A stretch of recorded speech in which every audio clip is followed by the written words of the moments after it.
Hi, my name is Dan Krutka. I am an associate professor of social studies education. And so basically, I teach teachers how to be social studies teachers. Hi, I am Mark Hlavacik. I am an associate professor of communication studies.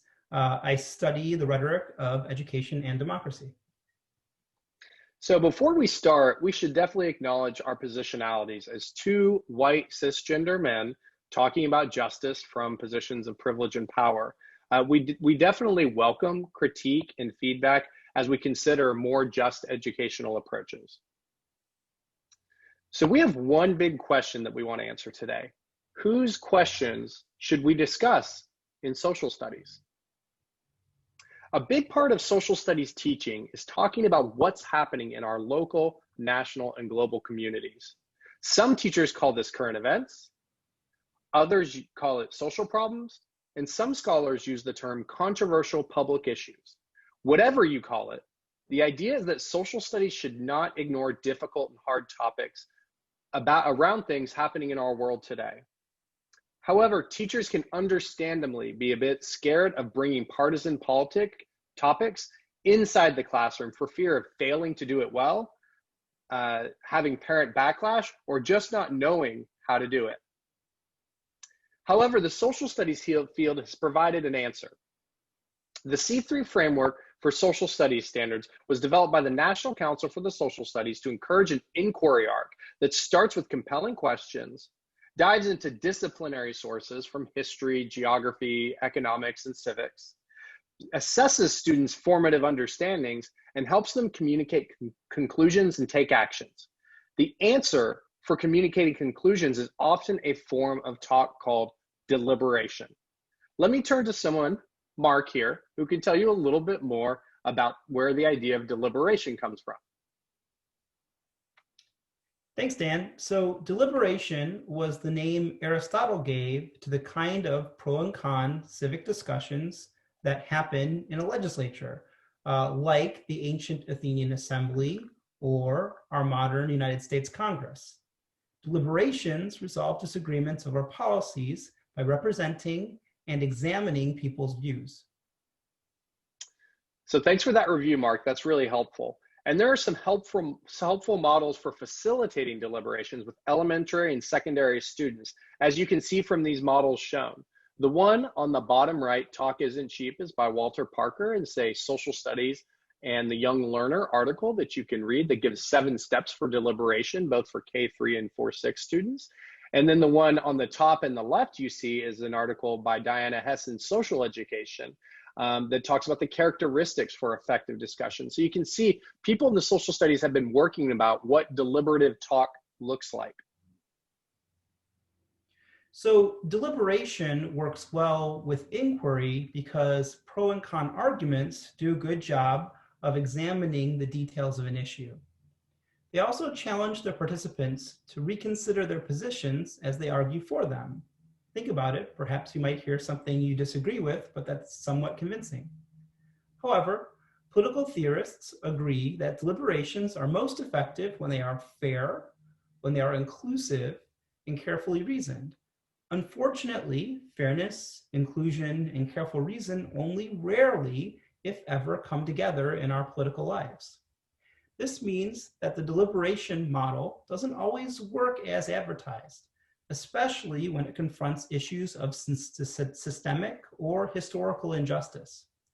However, if we turn back to ancient Athens, we find that Aristotle described another kind of civic discussion, one that addressed matters of injustice through accusations and defenses, and that occurred in the public courts. Aristotle called this forensic rhetoric, but for clarity's sake, we'll call it civic litigation.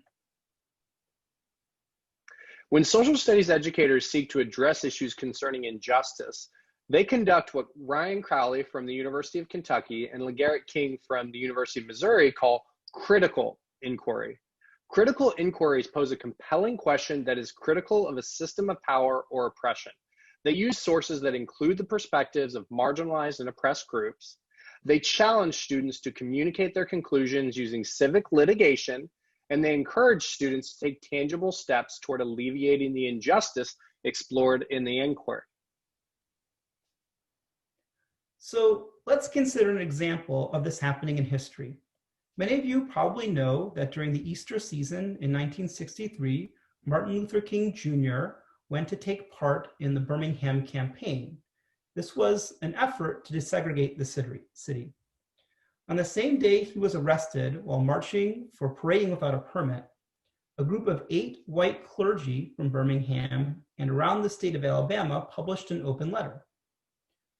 In their letter, the clergy, without naming King, criticized outside agitators for making trouble in Birmingham and appealed to the city's Black citizenry to negotiate with their white neighbors rather than protest.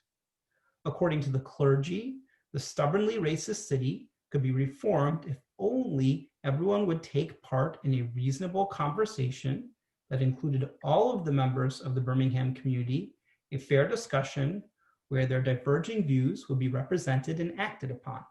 Of course, this had been tried before in Birmingham. What happened next was King's famous reply. From his jail cell, King wrote back to the clergy. You probably already know some of the quotes that made King's letter from Birmingham Jail famous. For example, an injustice anywhere is a threat to justice everywhere. But King's letter was not just an exercise in inspiration. It was an accusation against the clergy that rejected their deliberative framing of the crisis in Birmingham. Rather than engage them in a pro and con debate over whether the Black populace of Birmingham ought to protest, King focused on their glancing accusation against him that he had been an outside agitator causing trouble. By responding to it, King replaced the deliberative controversy over whether Black Birminghamians ought to protest with a litigative controversy over whose political actions, his or the clergy's, were responsible for an unjust situation in Birmingham. To make his point clear, midway through the letter, King offered 2 confessions: his disappointment with the white church and with the white moderates for failing to recognize and act upon civil rights issues like those in Birmingham as matters of injustice.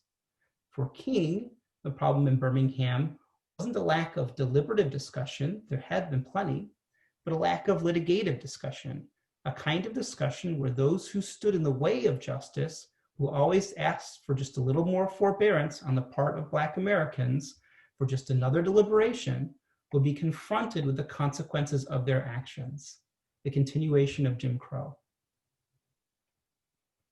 We believe teachers should try to be like King when they view current events, curriculum standards, and textbooks, and when they frame issues to their students. They should sometimes reject deliberative framings and instead litigate justice. We should also point out here that civic litigation is not the only form of discussion. Communities of color have long held their own ways of talking about issues of justice. In Latinx communities, testimonio affords one such form of discussion. Black scholars who developed critical race theory have turned to what they call counter-narratives. We believe both of these are powerful ways to confront injustice. In this video, though, we just draw attention to civic litigation because it historically pairs with civic deliberation. That has been the dominant mode of social studies talk in our scholarship, in the C3 framework and lesson planning, and for just educators generally leading discussions in their classrooms. Now, to review, civic deliberation consists of a pro and con argument over a policy disagreement. It makes democracy representative by airing each citizen's views on the policy in question. In contrast, a civic litigation involves arguments of accusation and defense over an unresolved issue of injustice.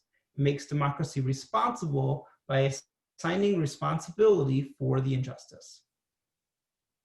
So let's take a look at a couple example compelling questions designed to guide inquiry. This top question is from c3teachers.org, and the authors of that inquiry asked, do people around the world care about children's rights? So in this case, I would argue that this would be a critical inquiry because it's seeking to assign responsibility for an injustice, kids' rights not being addressed. Another one is from a question my students asked in one of my classes when they designed an inquiry unit. And they said, do we purposefully overlook women in history? And that inquiry specifically tried to address problems in their textbooks that they were asked to use and resources at their schools with why women were often left out of those. When you consider whose question should we discuss in social studies, ask yourself whether you are addressing an issue of injustice. If so, we recommend civic litigation. Thanks for watching. Thanks.